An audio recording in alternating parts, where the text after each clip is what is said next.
You know, PG, start out every one of my videos from now.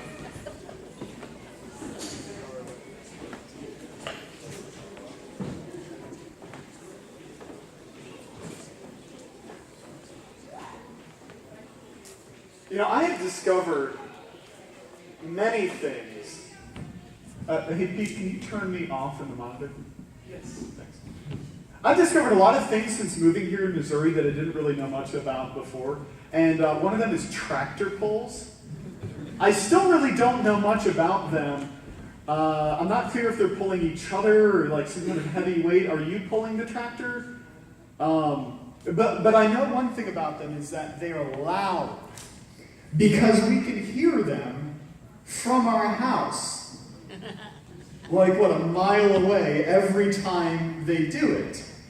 And so even though I know nothing about tractor pulls, I know that if I actually went to one in person, I should be ready for it being super loud. Do people wear ear protection? I'm hoping. No? Maybe? I would, because I know it's going to be loud. And can you imagine somebody going to a tractor pull? You can hear it driving in, right? And you show up and say, why is it so loud? I didn't think it was going to be loud. And yet, that often is our approach to struggles in our life. And so we just finished up this series on 1 Thessalonians, and today we're going to start a new series. I'm calling it The Struggle is Real. And so for the first verse here, go to John chapter 16. Jesus is praying with his disciples. He's about to leave them. He's trying to prepare them for what life is going to be like as they begin the early church. And here's what he tells them. I said these things to you that in me you may have peace. In the world you will have tribulation. But take heart, I have overcome the world. Now, before we get to anything about, being in peace and God and his overcoming of the world, you've got to understand it is a given, a promise that Jesus gives us. You are going to have, he says, your tribulation. So your translation might say trouble or struggle or trials. And that word there, tribulation, the idea in the Greek comes from the sense of pressure. You ever been under pressure? For me, it's like a tightness in your chest, like somebody slowly twisting a knot. And I've been weightlifting and pinned under a few hundred pounds on a bar, and it's nothing compared to the stress in your life that you can't escape. Waking or sleeping at home or at work, you go to bed already anxious about tomorrow, and even sleep is restless and fleeting. And this isn't the kind of pressure that makes diamonds from coal. It just makes messes out of men. And somebody asks you how you are, and you take a deep breath, trying to find a way to summarize all the stuff that's going wrong in your life and your laundry list of problems, then decide it's not even worth trying to explain. They really just want you to say fine and move on. How many of you are there right now? Be honest, raise your hand. If you aren't there right now, can I tell you you will be? I have never met anybody, unless you're talking to like a 4-year-old and they canceled Paw Patrols or something. I've never met anybody who hasn't gone through a time of life like this. And it shouldn't be surprising. Jesus said, you will, not you might, not like only you, Peter, will have trust. You will have tribulation. So don't be so surprised. 1 Peter 4:12. Beloved, do not be surprised at the fiery trial when it comes upon you to test you, as though something strange were happening to you. It's important to know this because generally we are surprised. Can't tell you, I do it all the time. Right? I mean, life is like smooth sailing, and then something comes up, and like, what is happening to me? It's like somebody goes to a water park and is upset because they get splashed. Why are you surprised? Because we go through these difficult times, and we feel as though we're the only ones experiencing it, and as though God has singled us out, us in particular, in our lives, and like, squeeze them. And he says, look, don't be surprised. And he said, not just trials here, fiery trials. And take that obstacle course you feel like you're going through and flick a match onto it. Fiery trials are going to happen, so be prepared. In fact, it's hard for me to imagine anybody reading through the Bible and not coming away with this conclusion that struggle is a given in your life. I mean, we're given these accounts of godly men and women repeatedly who go through these times. You're going to experience money problems. To quote the great notorious B.I.G. Jesus was born to a poor family. He wandered around without a home. One of the things that the disciples faced in the days following Jesus' crucifixion is the realization that I walked away from my job. What am I going to do now? You have Job, who suffered the catastrophic loss in a single day of his entire life's work in addition to his family. You have Ruth, who is in poverty after her husband dies, going and begging for scraps of food left over in the fields. You're going to experience problems. You're going to experience health problems. There's that story in Genesis as Jacob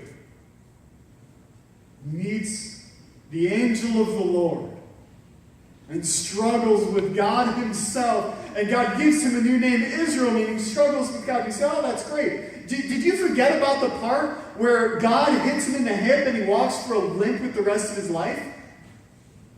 Like, I don't think many of you are saying, oh, I really want a close encounter with God and be in like pain from this point until the point that I die. You have women all throughout the Bible who struggle with fertility issues. 8 or 9 examples. And everything that goes with that. Repeatedly, we're told about characters who struggle with the effects of aging. You have Paul, who dealt with lingering health issues, possibly related to his eyesight. And Timothy, who had a weak stomach. I mean, quite a few of you right now are going through some stuff with your health. There's a reason why so many of Jesus' miracles involve healing. Because, I mean, your car breaks down, you can go to O'Reilly and get a new part for it. Not so easy to just get the latest model, whatever body part is ailing you. You're going to have problems. You're going to have family problems. In the Bible, all throughout, brothers fighting for their father's approval. Sorry, wrong slide. Brothers fighting over which one would be favored. Ishmael and Isaac. Esau and Jacob. Most know the 12 sons of Jacob, right? He has 12 sons. They become the 12 tribes. Did you know he had a daughter too? Dinah, and she was raped. And then her 2 brothers go and not only get revenge on the guy that did that to her, they kill an entire village worth of people. And then the rest of the family has to deal with the fallout because of their bloodthirstiness. And then you have Reuben, the firstborn, who sleeps with his stepmother, Bilhah. And this is all before, within the same family, that they sell one of their brothers into slavery. And so some of you hear that and you're like, oh, okay, I can relate. That is about the level of dysfunction in my family.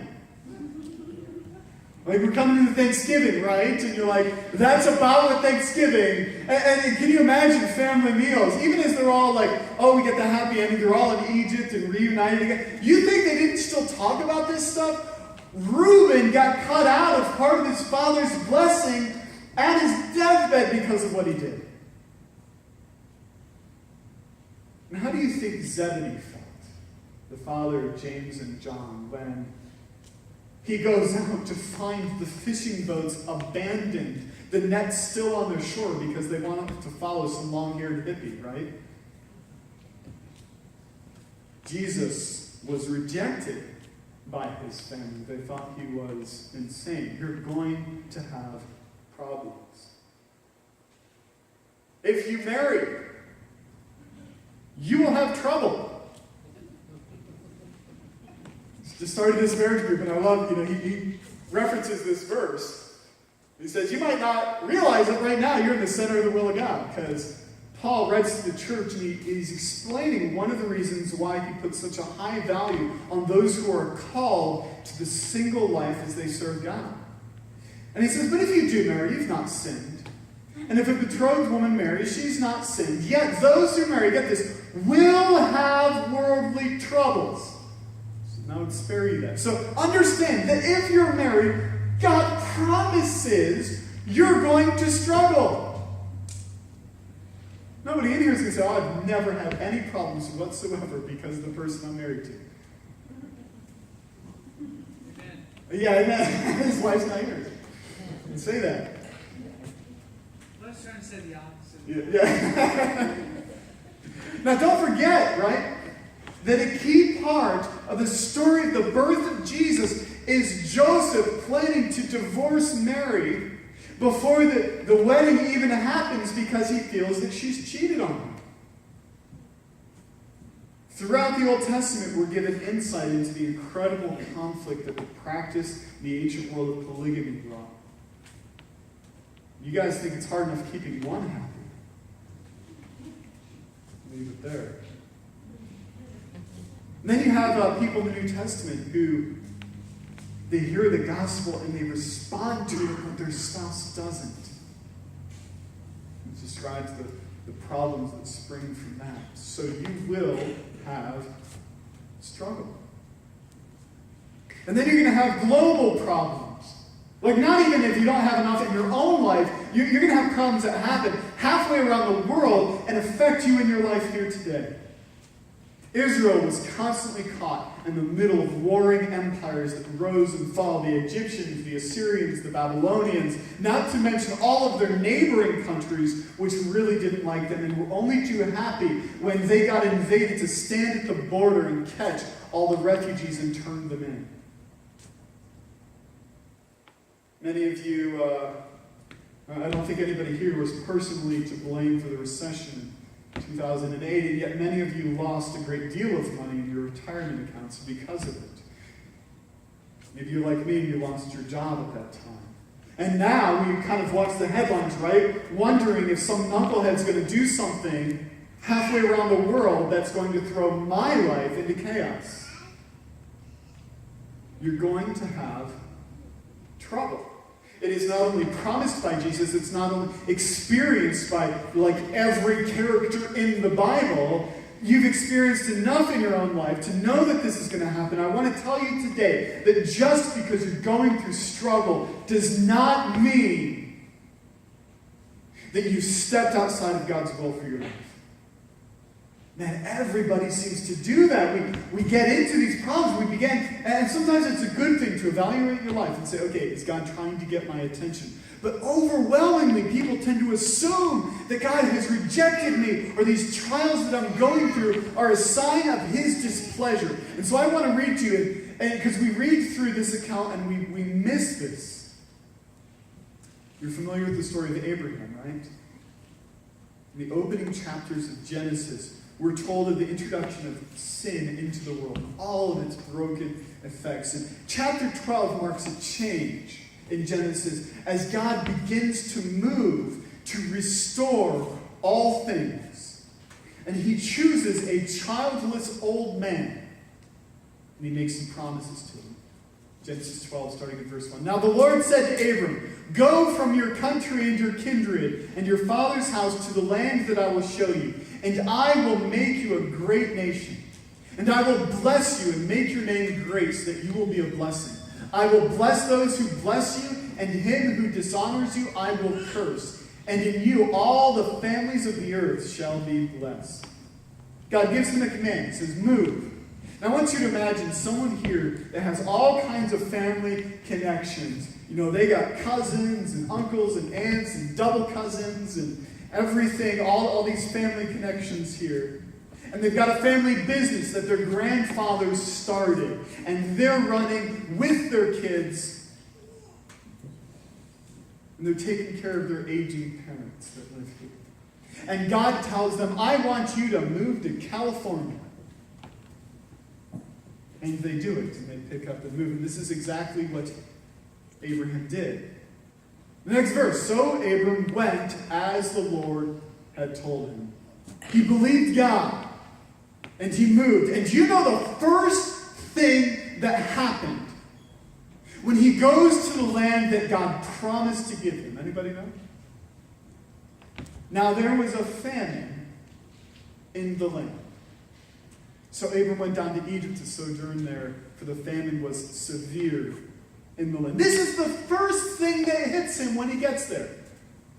Now, we think we know hardship, and again, going through the recession, by the way, did any of you have a family member die of starvation? And so, even our struggles here, right, are not quite to that level. And here, let me just read you a description of a famine during that time. The famine was sore in the villages and in the city. For those who were left in the villages were eating bitter vegetables, and others were frying the withered fallen grapes and eating them, though even of them there was not enough to satisfy them. And those who were in the city were wandering about the streets, picking up the stalks and leaves of vegetables, all filthy with mud, and eating them. Others cut pieces off dead carcasses that ought not to be eaten, and cooked and ate them. This is what happens I want to walk you through, right, the process here. God promises Abraham a unique position in all of history, right? Abraham responds in faith. He believes God. And the Bible tells us that God counts him as righteous because of his belief. Then Abraham not only believes God, he obeys God. He picks his family up, all his possessions, he moves, and he gets there, and then he faces starvation. What do you think Abraham was thinking? Did I miss some part of the instructions?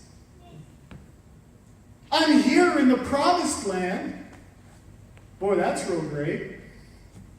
What happened to blessing those who bless me? All the nations on earth are supposed to be blessed through me and my family. I've got no kids yet, by the way, God. And the land that I've arrived at has now been hit with this famine. And now I feel like I have to choose between starving and staying in the land that God promised me.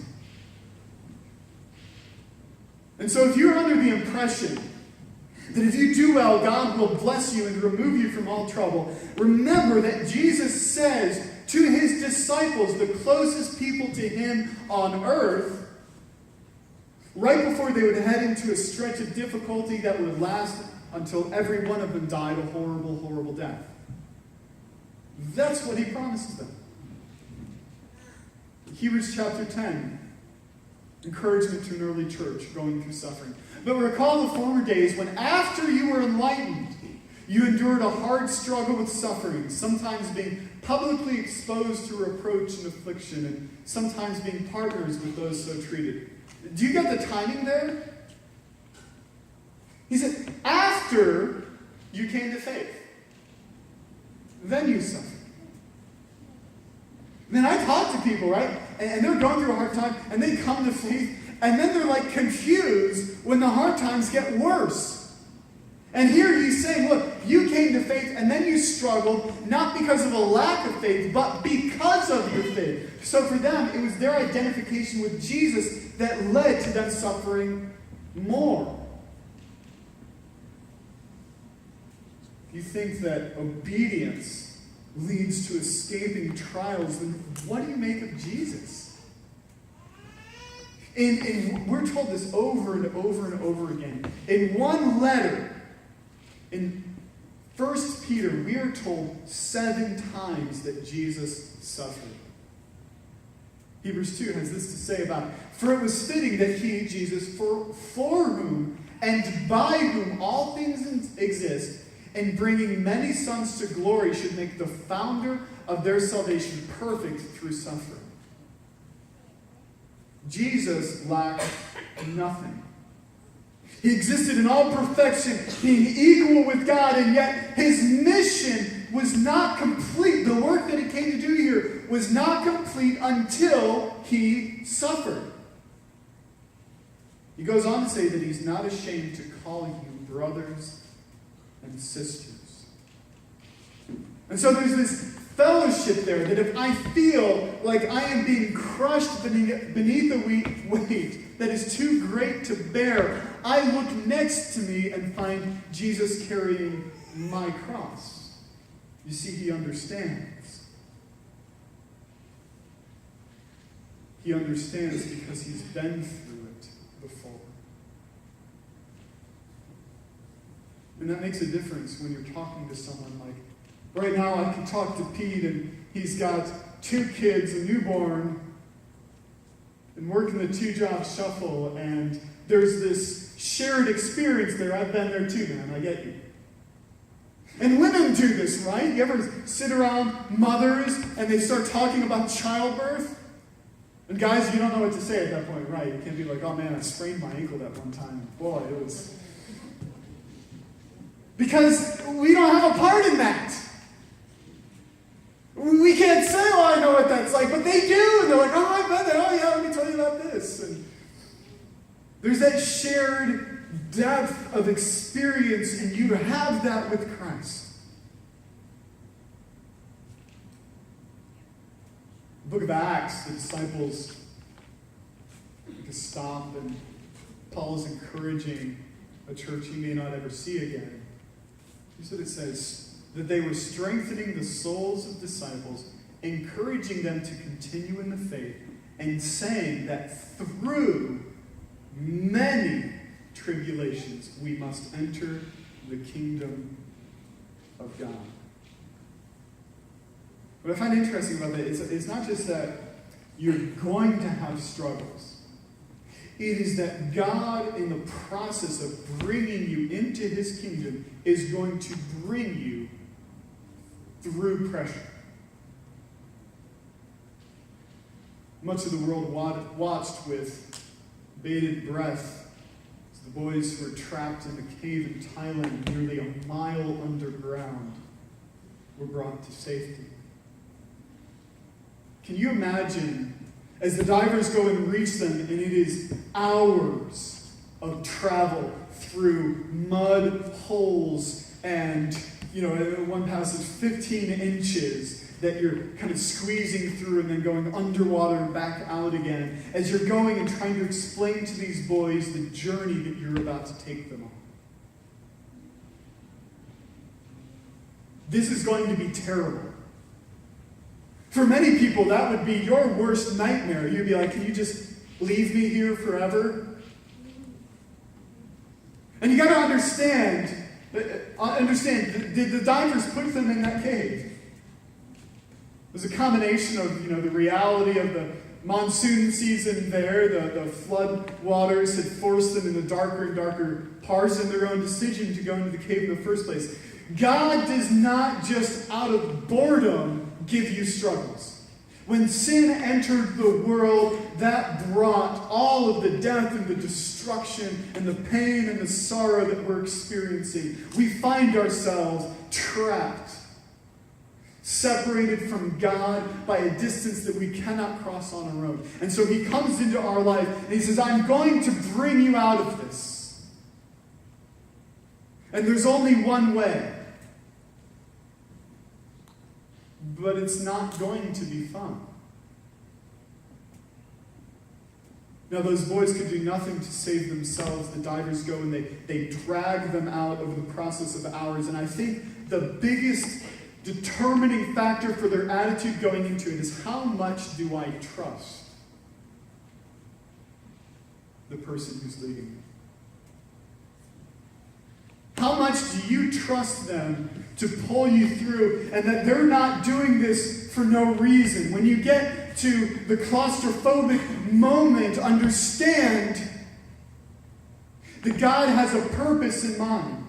He has an end destination that he's leading you to. Hebrews 10, again, writing to this church, for you have need of endurance, so that when you've done the will of God, you may receive what is promised.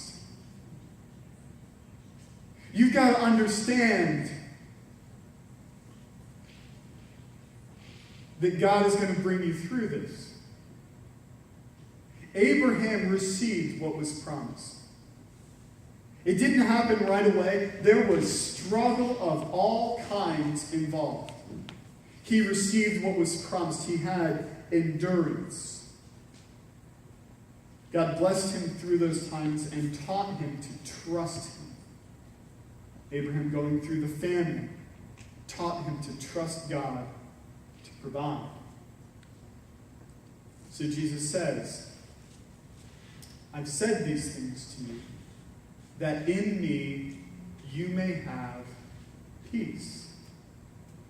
In the world you will have tribulation, but take heart, I have overcome the world. So we're told not to be surprised, not to feel singled out. These things happen because we live in a fallen world. And that touches every area of our lives. And so we can't be surprised when we struggle. We are told to look to Jesus to find not only comfort, but that shared experience because he himself suffered for our sins. And then we are told that we can look forward because Jesus has overcome the world. When those divers get to those boys, right, you know what they're telling them? I've made this journey before. And you might even look at the diver and say, look, you can't guarantee that I'll get through this because you're a mortal person. And one of the divers died in the course of their work. And yet God has completely overcome this world. There's no question about how this thing is going to end. The question is, will you trust him today?